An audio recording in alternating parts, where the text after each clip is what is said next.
दिवाली पर लक्ष्मी गणेश का पूजन क्यों किया जाता है? आइए इस कहानी में जानें कि दिवाली में लक्ष्मी जी के साथ विष्णु जी की जगह गणेश जी को क्यों पूजा जाता है। इसके पीछे एक रोचक कहानी है। लक्ष्मी और गणेश जी की पूजा का जिक्र कई पौराणिक कथाओं में हुआ है। एक समय की बात है जब किसी बैरागी साधु को राजाओं की तरह सुख भोगने की लालसा होने लगी, इसलिए वह लक्ष्मी जी की आराधना करने लगता है। उस साधु को आराधना से प्रसन्न होकर लक्ष्मी जी ने उसे वरदान दिया और साधु को वरदान देती हैं कि उसे सम्मान और उच्च पद प्राप्त होगा। वह साधु दूसरे दिन राजा के दरबार में पहुंच जाता है और वरदान की अभिमान में राजा को सिंहासन से धकेल देता है।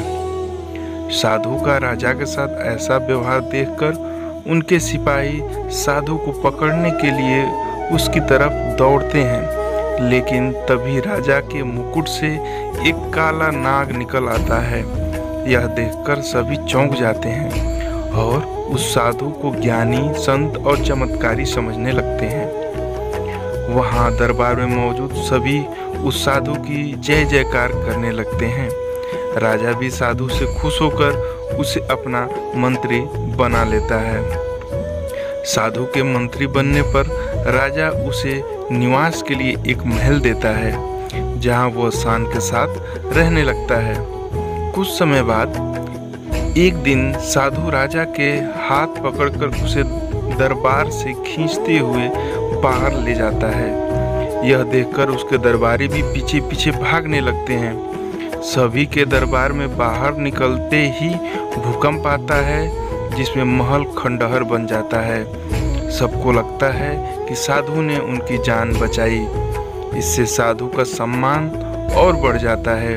यह देखकर साधु में घमंड की भावना जागृत हो जाती है। इसके कुछ दिनों बाद एक सुबह साधु राजमहल में घूम रहा होता है। तभी उसकी नज़र गणेश जी की मूर्ति पर पड़ती है।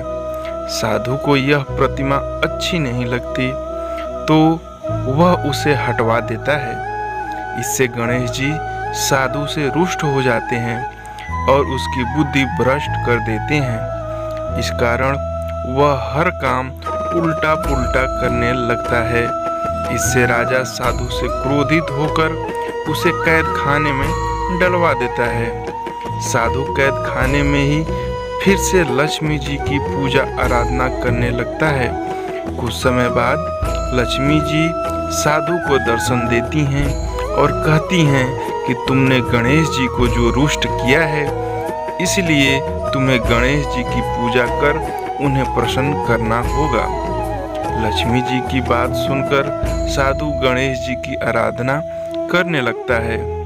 इससे गणेश जी प्रसन्न हो जाते हैं और उनका क्रोध शांत हो जाता है। वह राजा के सपने में आकर साधु को फिर से मंत्री बनाने के लिए कहते हैं। राजा दूसरे दिन साधु को कैद से आजाद कर फिर से मंत्री बना देता है। इस घटना के बाद लक्ष्मी और गणेश जी एक साथ पूजा की जाने लगी। लक्ष्मी जी धन की देवी हैं, तो गणेश जी को बुद्धि को संयम में रखने वाला माना गया है। वैसे कहा भी गया है कि एक संपन्न जीवन के लिए धन और बुद्धि दोनों जरूरी होते हैं। इसलिए लक्ष्मी जी और गणेश जी की पूजा साथ में की जाती है। कहानी से हमें क्या शिक्षा मिलती है?